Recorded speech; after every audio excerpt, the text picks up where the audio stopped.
Bonjour à toutes et à tous. Bienvenue dans votre rendez-vous quotidien avec l'actualité qui dérange, celle que d'autres préfèrent regarder sous le tapis. Aujourd'hui, depuis le studio C de Corbeau News Centrafrique, je suis Adèle Kanzoro et j'ai le plaisir d'accueillir notre enquêteur de choc, le redoutable Arsène Feïmonezouy. Arsène, c'est un dossier lourd que vous nous apportez ce matin, un dossier qui concerne ni plus ni moins que les affaires internes de l'islam centrafricain, mais avec des ramifications au sommet de l'État et des enjeux financiers colossaux. Bonjour Adèle, c'est exactement ça. Merci de me recevoir. On parle ici d'une affaire qui, de prime abord, peut sembler être une simple querelle de leadership au sein d'une institution religieuse, mais nos investigations à Corbeau News Centrafrique révèlent une toute autre réalité. Ce n'est pas une simple rivalité, c'est une véritable manœuvre d'État, une manipulation politique et financière de grande ampleur qui remonte, Adèle, jusqu'au sommet de l'État centrafricain. Une manœuvre d'État, Arsène, c'est une accusation très grave. De quoi s'agit-il précisément ?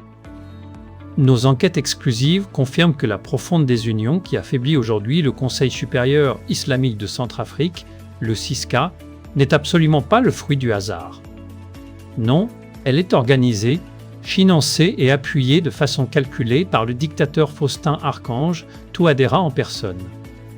Ignorant les lois de la République, la légitimité des urnes et la souveraineté de la communauté musulmane, le palais de la Renaissance a choisi son camp, celui de l'illégalité, de l'appropriation et d'une clique mafieuse dirigée par un homme au statut de plus en plus contesté, un certain monsieur Ahmad Deleri Rator. Un hold-up historique.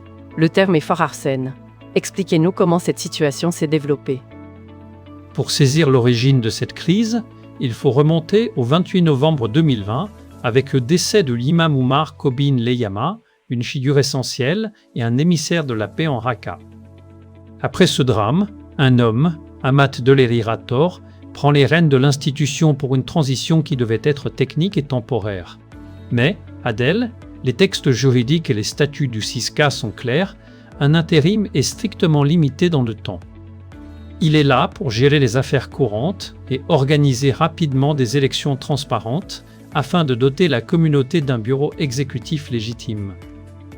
Et ce n'est pas ce qui s'est passé, si je vous suis bien ?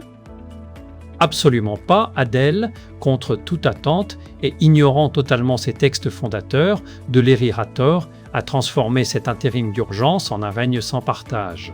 Ce qui devait durer quelques mois s'est éternisé de 2020 à 2025. Pendant 5 longues années, profitant des crises sécuritaires et des faiblesses institutionnelles du pays, Rator a bloqué tout processus démocratique.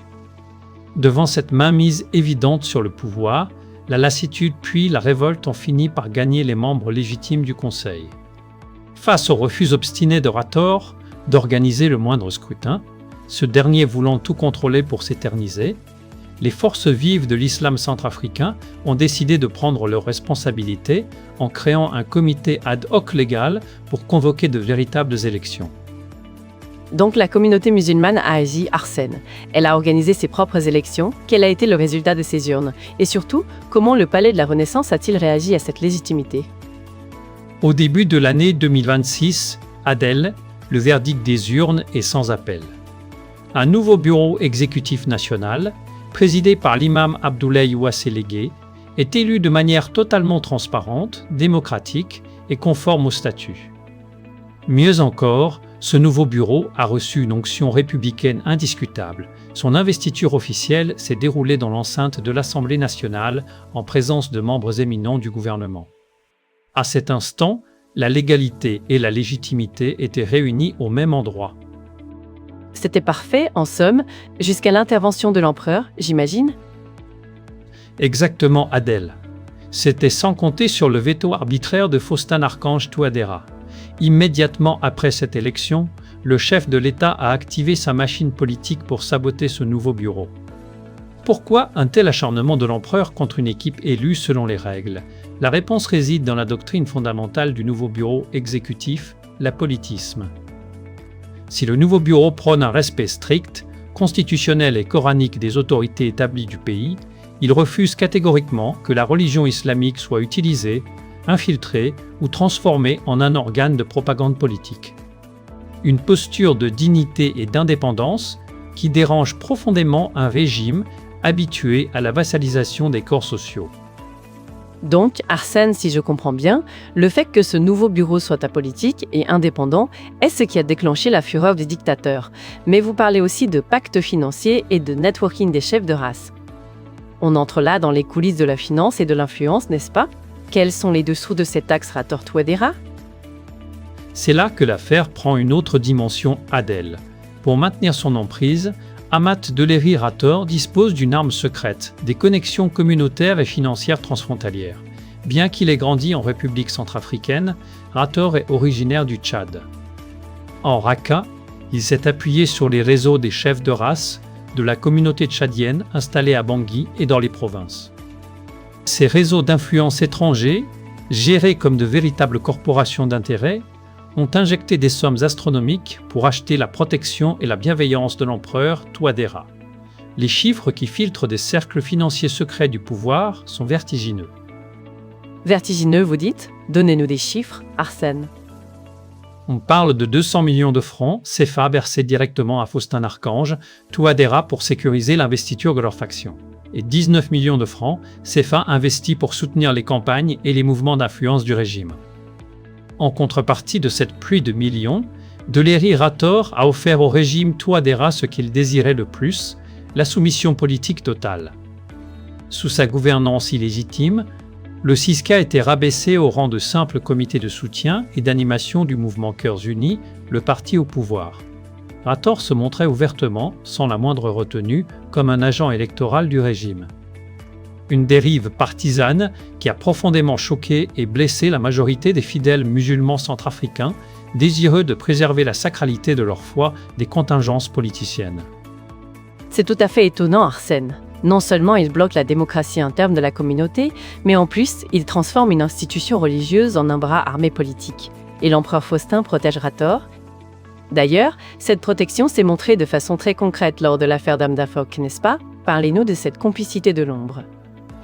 La preuve la plus claire de cette utilisation politique est apparue lors des graves événements militaires et sécuritaires survenus à la frontière lors de l'attaque de la ville d'Amdafok. Devant l'urgence de la situation et la nécessité de contrôler le récit médiatique et diplomatique, Faustin-Archange Touadéra n'a pas daigné consulter les autorités légales et élues du nouveau bureau du CISCA. 2 jours seulement après l'attaque, le dictateur a convoqué de toute urgence au palais de la Renaissance son allié de toujours, Amat Deléry Rator, accompagné de ses éternels lieutenants des réseaux communautaires tchadiens et de complicité locale, à l'instar de l'imam de la mosquée Baboulou. Et qu'est-ce que cette réunion, présentée comme celle de la communauté des imams, a produit? Présentée abusivement à la télévision publique comme une rencontre avec la communauté des imams de la Raqqa, cette réunion n'était qu'une mise en scène, Adel. L'empereur Touadéra a dicté à la clique de Rator la feuille de route, publié un démenti officiel affirmant que les assaillants d'Amdafok n'étaient en aucun cas des musulmans, mais des étrangers. En agissant ainsi, le pouvoir exécutif démontre qu'il n'utilise Rator que comme un bouclier confessionnel et une caisse de résonance pour ses propres besoins de communication politique, quitte à enfoncer un peu plus le clou de la division au sein de la communauté. C'est donc un jeu politique cynique, Arsène. Mais il y a un enjeu encore plus grand derrière tout cela, n'est-ce pas?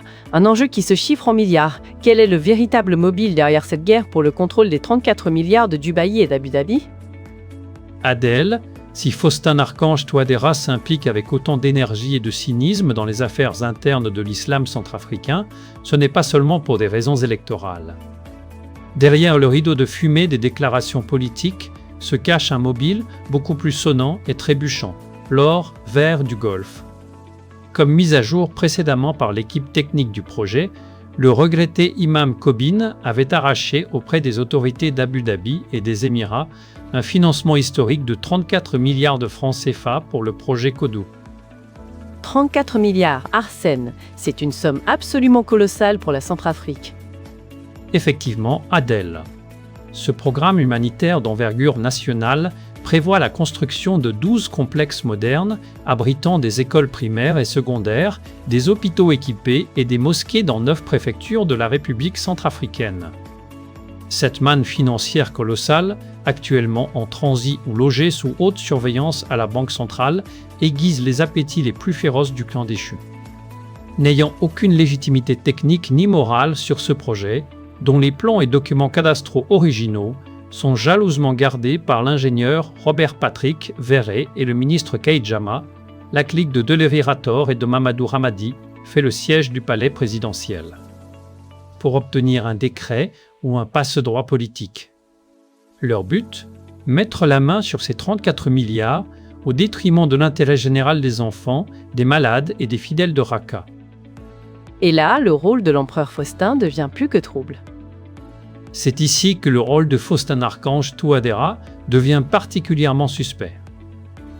Connu pour sa gestion opaque des finances publiques et décrit par de nombreux observateurs de la vie politique centrafricaine comme un homme d'État habité par une avidité financière insatiable, le dictateur centrafricain voit dans ce conflit une opportunité en or.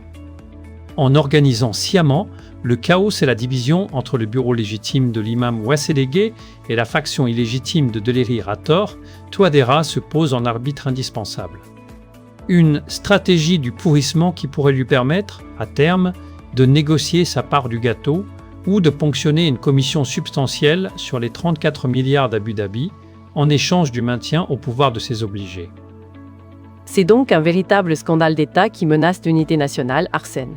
Quelle est la conclusion de votre enquête sur cette situation ? Adèle, cette situation au sein du CISCA n'est plus une simple affaire religieuse, c'est un scandale d'État majeur. En préférant une alliance financière occulte avec un réseau d'intérêts transfrontaliers mené par un intérimaire hors délai, plutôt que de respecter le verdict des urnes d'un bureau apolitique et républicain, Faustin Archange Touadéra joue avec le feu. Pour quelques centaines de millions de francs, CFA de pot de vin et la promesse d'un strapontin sur les 34 milliards du projet Kodou, le régime est prêt à sacrifier l'unité des musulmans de Centrafrique et à bloquer la construction d'hôpitaux et d'écoles indispensables à un peuple. Se meurtrit. Devant cette trahison au sommet, la vigilance de la base confessionnelle, le courage des techniciens du projet et l'indépendance du nouveau bureau exécutif restent les uniques remparts pour empêcher que la foi et l'avenir des enfants de la Raqqa ne soient vendus aux plus offrandants. C'est les salons feutrés du palais de la Renaissance. Une analyse édifiante, Arsène. C'était une enquête approfondie signée par Alain Zilou, le directeur de publication de Corbeau News Centrafrique. Arsène Feïmonazoui, merci d'être venu nous éclairer sur cette affaire. Merci à toi, Adèle. Et je rappelle à nos auditeurs que vous pouvez nous contacter sur WhatsApp au +36 75 013 pour vos réactions et témoignages.